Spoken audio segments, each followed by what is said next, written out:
Hi and welcome to WarHQ. My name is Lucius. Today I have you an episode on Warriors of Renown. This is part 3 of the series, and what we have today is the scariest floating tin can in space. That piece of excrement with guns that can't shoot but just seems to win every game. And that is the Tau gun drone. The Tau gun drone is a humble little being, mass produced by the little space fish people or whatever they are with blue faces, those guys. Now these Tau gun drones, as I'm going to go over today, are lethal, and you can take them en masse as well. What we'll be looking at is their strengths, their weaknesses, their weapons, also the tactics available to them, and some of the common strategies you might be able to use when using a Tau gun drone. So if you like the Tau, if you like, really shitty models that actually do really good in a skirmish kill team, then stay tuned. So what could this wretch of an AI actually be good at? Let's have a look at it. Probably the best thing that these things do is move, and they move really well. With a base movement of 8 inches, this can be increased to 14 with an advance. That is big in itself, but what makes this even better is the ability for the gun drone to fly. Now, the fly ability is one of those sacred little cows that everyone wants. This enables you to move over any terrain that's in front of you or around you effortlessly. So you can do a full 14-inch movement, and buildings there, whatever. Your little drone zips over it and comes out the other side. Now, this is super important because say you're fighting something that's using cover. It might be some like low strength, low toughness kind of models, like a Gaunt Spam or Imperial Guard, for example, and they're using cover. Fly straight over it behind them and blap them with your gun drone. And the best way you can blap them is with its 2 guns.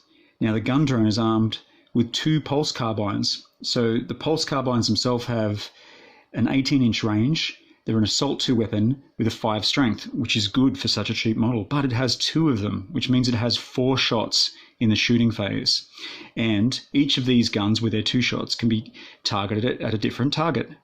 So that makes the gun drone even better again. And additionally, with the fly ability, you're able to fall back from charging models, and you can still shoot in the shooting phase, which is really strong. And it's a very good tactic for these things to use. Something else which is a massive bonus, which is all drones have this, but it's worthwhile for the gun drone as well, and that is save your protocols. So if a drone is within 3 inches of a friendly Tau Empire infantry model, when an enemy attack successfully wounds it, you can inflict a mortal wound on the drone, and the target model does not suffer any damage from this attack. So what most Tau players do is use these to screen their more valuable models, so like their leader or their rail rifles, for example. And a couple of these around those models can give your big hitting models like those rail rifles extra life, because these can just jump in and save a protocol them when needed. So it's a massive strength. And like all good Tau, they do have for the greater good. And basically this is something, if you don't know what it is, when an enemy model declares a charge against a model from your kill team, models from your kill team with this ability within 6 inches of one of the charging model's target may fire Overwatch as they were also targeted, as if they were also targeted. Once a model has done so, they cannot fire Overwatch or retreat for the rest of the phase. So greater good, one of your models gets charged. These things and anything within 6 can basically support fire in the Overwatch turn, which is great. It's something that makes the Tau very strong. So they are the strengths of your gun drone. One of the main weaknesses of your gun drone is its actual shooting ability. Now, its ballistic skill is only 5+. For those of you that play a kill team, you know that there are quite a number of modifiers to your hit roll with ballistic skills. So generally, the gun drone is going to be always hitting on a 6.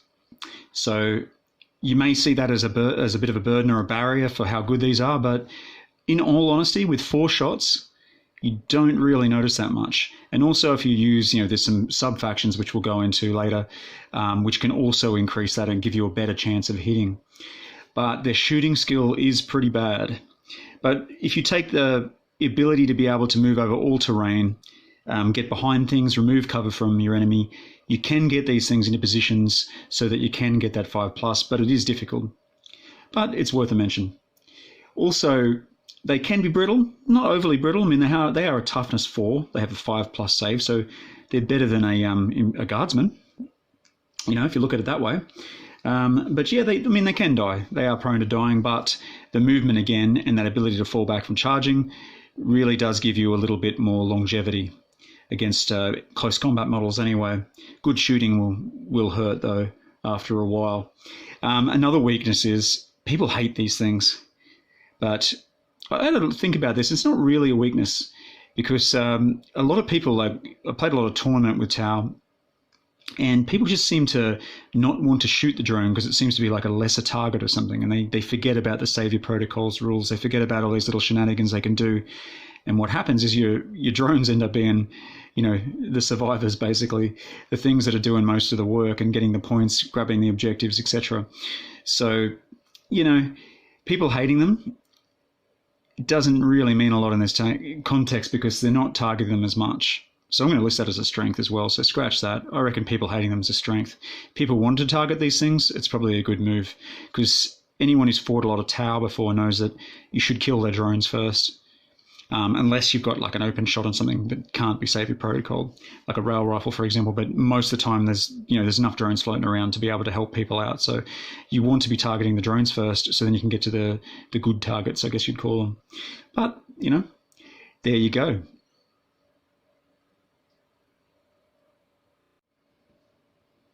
An additional weakness of the Tau drone is that they have no close combat abilities, and by none I mean none. You can try and headbutt the opponent with your tin can. That's probably about the best you can do, but at a 5+ to hit, 1 attack, good luck to you, sir. Good luck. Now, the drones themselves have no specialisms. They can't be specialists. And as far as the best sub-factions, or the best sept-tenet, as the Tau call it, there's really only 2 that make a big difference in the game. I'm going to list my order of preference. The first one is the Sarsia. So with the Sarsia sept, they get +1 to their leadership characteristics, which is good because the drone has a low leadership of 6. And also, they get to re-roll all 1 rolls with shooting. So that makes them super powerful. So you might have those 4 shots, and yeah, you might be hitting with, say, like 1 every turn, but any 1s you're rolling, you get another chance to roll a 6, which is great. And the only other one that I'd consider is the Tau sept. Now, the Tau sept is all about Overwatch, and instead of hitting on a 6 on Overwatch, these now hit on a 5/6. With 4 shots on a 5/6, that is very strong. With the volume of fire that these things can lay down, that is really good. And a strength 5 weapon, which is pretty strong in all means. So they're the septs that I would take. Some of the tactics you might consider using with a drone, for example. The first one is Neuro Web System Jammer. So use this tactic at the start of the shooting phase. Pick an enemy model within 12 inches of the model from your kill team. Until the end of that phase, the model's controlling player must subtract 1 from hit rolls made by that model. So basically, yeah, you just do making it harder to hit. And this could be good if you're holding an objective that you need to hold and can't lose this turn. That's quite a good one to choose. Another good one is Manta Strike.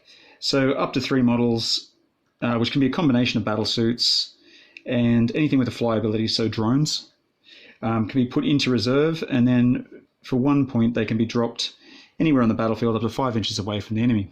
Fantastic. One that goes well with this is the tandem hunting pattern. So 2 CP. Use this tactic at the start of the ready fire step of the shooting phase. The first time it is your turn to select a readied model to shoot with, you may instead select 2 readied models from your kill team that are within 4 inches of each other. You may resolve both models' shooting attacks before any other player chooses a model.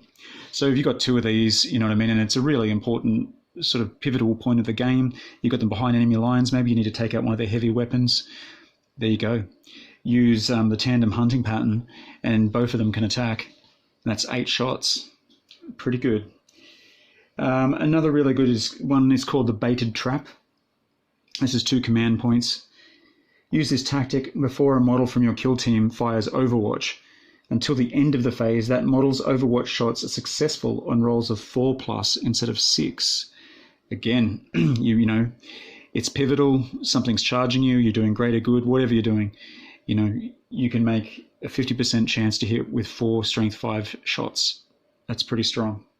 It'll definitely decimate a few things. And lastly, this one is quite cool.